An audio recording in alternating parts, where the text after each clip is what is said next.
Hello guys, അങ്ങനെ eviction nomination list വന്നിരിക്കുകയാണ്. അപ്പോൾ അതിന് മുമ്പായിട്ട് നമുക്ക് ആരൊക്കെയാണ് എവിക്ഷനിലേക്ക് വന്നിരിക്കുന്നത് എന്നൊക്കെ നമുക്ക് നോക്കാം. ആരെയാണ് നമ്മൾ ഔട്ടാക്കേണ്ടത്? കാരണം നമ്മളിനി കൃത്യമായിട്ട് വിലയിരുത്തി വേണം പ്രേക്ഷകരെ ഔട്ടാക്കാൻ വേണ്ടി, പുറത്തേക്ക് വിടാൻ വേണ്ടിയിട്ട്. അത് ആരുടെയും പേഴ്സണൽ ഗ്രഡ്ജോ ഒന്നും കൊണ്ടല്ല, അങ്ങനെ വെച്ചിട്ട് ആരും ഒന്നും ചെയ്യുകയും ചെയ്തത്. നമുക്ക് ഓരോരുത്തരുടെ ഇൻഡിവിജ്വൽ പ്ലേ കാണും. അപ്പോൾ എല്ലാം പറയും നിങ്ങളൊന്ന് ചാനലൊന്ന് സബ്സ്ക്രൈബ് ചെയ്ത് കാണുക. അതുപോലെ തന്നെ വീഡിയോ ഇഷ്ടപ്പെട്ടാൽ ലൈക്ക് ചെയ്യുക, നിങ്ങളുടെ അഭിപ്രായങ്ങളൊക്കെ അറിയിക്കാം. അപ്പോൾ ഈ ആഴ്ചത്തെ എവിക്ഷൻ നോമിനേഷനിലേക്ക് ഡയറക്റ്റായിട്ട് നൂറയ്ക്ക് നോമിനേഷൻ പവർ കിട്ടിയതുകൊണ്ട് നൂറ നോമിനേറ്റ് ചെയ്ത അക്ബറിനെയാണ്. അതുപോലെ തന്നെ നൂറയ്ക്ക് ഇമ്മ്യൂണിറ്റി പവർ ഉണ്ടായതുകൊണ്ട് നൂറ എവിക്ഷനിൽ നിന്ന് രക്ഷപ്പെടുകയും ചെയ്തു. പിന്നെ ഒനിയലിന് നോമിനേഷൻ ഫ്രീ കിട്ടിയിട്ടുണ്ട്. അതുപോലെ തന്നെ നിവിനും അനുവും ഒഴിച്ച് ബാക്കി 11 പേരും നോമിനേഷൻ എവിക്ഷൻ ലിസ്റ്റിലേക്ക് വന്നിരിക്കുകയാണ്.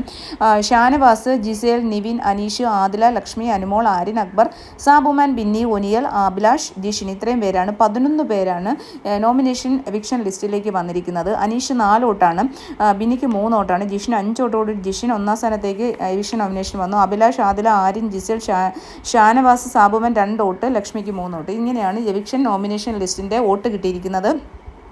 അപ്പോൾ 11 പേരാണ് ഈ പ്രാവശ്യത്തെ എവിക്ഷൻ നോമിനേഷനിലേക്ക് വന്നിരിക്കുന്നത്. അപ്പം ഞാനിപ്പോൾ പറയാൻ പോകണമെന്ന് പറഞ്ഞാൽ, നമ്മളിപ്പം ഈ ഒരു രണ്ട് പാർട്ട്ണർമാരെയാണ് നമുക്കിപ്പോൾ അവിടെ കാണാൻ കഴിയുന്നത്. ഒന്ന് ജിസേൽ ആൻഡ് ആര്യൻ, രണ്ടാമത് ആദില ആൻഡ് നൂറ.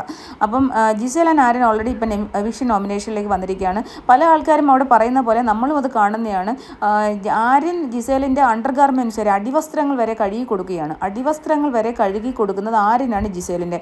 അതുപോലെ തന്നെ ഡ്യൂട്ടീസ് ഒന്നും ജിസേൽ കൃത്യമായിട്ട് ചെയ്യുന്നില്ല.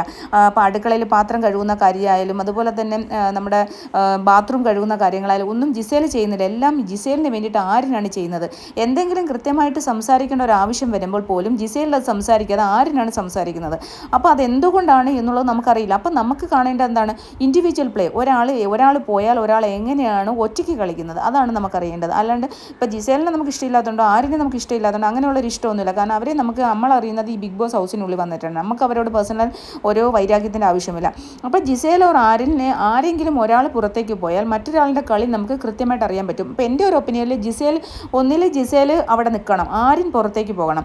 കാരണം ജിസേൽ ഒറ്റയ്ക്ക് കളിക്കുമ്പോൾ, ജിസേൽ ഒരു പ്രത്യേകിച്ച് സ്ത്രീ എന്നുള്ള രീതിയിൽ ഞാൻ പറഞ്ഞതാണ്, വേറൊന്നും കൊണ്ടതല്ല. ഒറ്റയ്ക്ക് കളിക്കുമ്പോൾ അവരെങ്ങനെയാണ് അവരൊരു സ്ട്രോങ് ആയിട്ട് കളിക്കുന്നത്? കാരണം ഒന്നാമത്തെ കാര്യം, അവർ ഒരു ഭയങ്കര സ്ട്രോങ് ആയിട്ടുള്ള ലേഡിയാണ്. ലേഡി എന്ന് പറയുന്നതിലുപരി അവരൊരു പുരുഷൻ്റെ അത്രയും ആരോഗ്യമൊക്കെ ഉള്ളൊരു സ്ത്രീയാണ്. അവർ ഹിന്ദി ബിഗ് ബോസിൽ ഒരു 10-11 വർഷം മുമ്പ് ഹിന്ദി ബിഗ് ബോസിൽ പോയിട്ടുള്ള ഒരു വ്യക്തിയാണെന്നാണ് നമ്മൾ പറയുന്നത്. അപ്പോൾ അതുകൊണ്ട് തന്നെ അവരെങ്ങനെ കളിക്കും? അവർ നല്ലൊരു എതിരാളിയായി മറ്റുള്ളവർക്ക്, മികച്ച ഗെയിമേഴ്സായിട്ട് നമ്മൾ വിചാരിക്കുന്ന ആൾക്കാർക്ക് ഒരു എതിരാളിയായിട്ട് അവർക്ക് വരാൻ കഴിയും. അവർ ഒറ്റയ്ക്ക് കളിച്ചാൽ അങ്ങനെ വരാൻ അവർക്ക് കഴിയുമെങ്കിൽ നമുക്കത് കാണാനൊരു രസമായിരിക്കും. അതുകൊണ്ട് തന്നെ ആര്യൻ പുറത്തേക്ക് പോകണം എന്നുള്ളതാണ് ഞാൻ വിചാരിക്കുന്നത്. എൻ്റെ തൊട്ടാണ് പറഞ്ഞത്. നിങ്ങൾക്ക് അതിൻ്റെ അഭിപ്രായങ്ങളൊക്കെ പറയാം. പിന്നെ അതുപോലെ തന്നെ ഇനി അടുത്തതെന്ന് പറഞ്ഞാൽ പാർട്ട്ണറായിട്ട് അവിടെ ഉള്ളത് ആദില, നൂറയാണ്. നൂറ സ്ട്രോങ് ആയിട്ട് കളിക്കുമെന്ന് നമ്മൾ വിചാരിക്കുന്നത്. നൂറയുടെയും ആദിലയുടെയും ഒക്കെ നോക്കിക്കഴിഞ്ഞാൽ പഴയ വീഡിയോസൊക്കെ എടുത്ത് നോക്കുമ്പോൾ നൂറ മഹാ അഹങ്കാരിയാണ്, മഹാമോശമാണ്. കാരണം പാരൻസിനെ വളരെ മോശമായിട്ട് ചിത്രീകരിക്കുന്ന പെണ്ണ് ഏറ്റവും കൂടുതൽ ചിത്രീകരിക്കുന്നത് നൂറയായിട്ടാണ് നമ്മൾ പല വീഡിയോസിലും കണ്ടത്. അതെന്തോ ആയിക്കട്ടെ, അത് അവരുടെ പേഴ്സണൽ കാര്യമാണ്. പക്ഷേ ഈ ഹൗസിനുള്ളിൽ കുറച്ചും കൂടി നന്നായിട്ട് കളിക്കുന്നതും കുറച്ചും കൂടി ബിഹേവിയറായിട്ട് പെരുമാറുന്നതും നൂറയായിട്ടാണ് എനിക്ക് ഫീൽ ചെയ്തിട്ടുള്ളത്. നിങ്ങൾക്ക് അതിന് എന്തെങ്കിലും അഭിപ്രായ വ്യത്യാസമുണ്ടെങ്കിൽ പറയുക.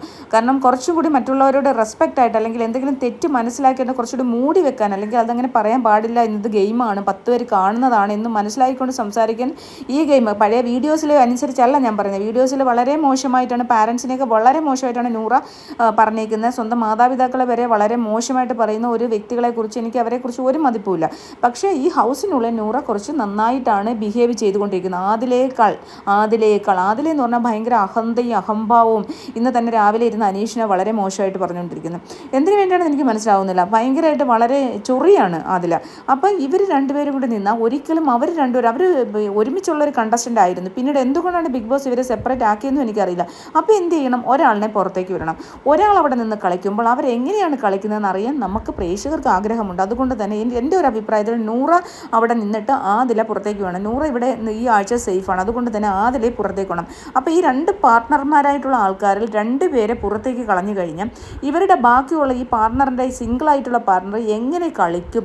കാരണം ആര്യനാണ് ജിസേലിൻ്റെ അടിവസ്ത്രം വരെ കഴുകി കൊടുക്കുന്നു എന്നുള്ളത് അതിനകത്ത് കൺഫെഷൻ റൂമിലും പല കണ്ടസ്റ്റൻറ്റും ഇന്ന് പറഞ്ഞു കഴിഞ്ഞു. നമ്മൾ കുറച്ചൊക്കെയാണ് കാണുന്നത്, അവരാണ് കൂടുതലും കാണുന്നത്.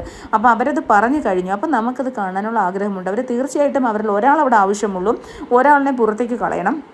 അതുപോലെ തന്നെ ആദില, നൂറയുടെ കളി കാണാനാണ് എനിക്ക് കൂടുതൽ ഇൻട്രസ്റ്റ്. അപ്പോൾ അതും ചെയ്യണമെന്നുള്ളതാണ്. അപ്പം നെക്സ്റ്റ് വീഡിയോ വരുന്നതായിരിക്കും. ബൈ.